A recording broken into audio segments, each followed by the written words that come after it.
Assalamu alaikum. Lesson 26, Revision of Madani Life of Prophet Sallallahu Alaihi Wasallam. Rasulullah spent 10 years in Medina, 1st to 10th Hijri. During this time, Allah revealed about 24 surahs of the Quran, which are equal to about 11 juz or paras. The Prophet Sallallahu Alaihi Wasallam used to act upon these surahs, train the Sahaba in the light of these surahs, and invite others to Islam.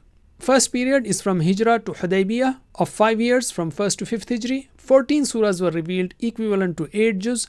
Remember 1st to 5 and 28th juz specially.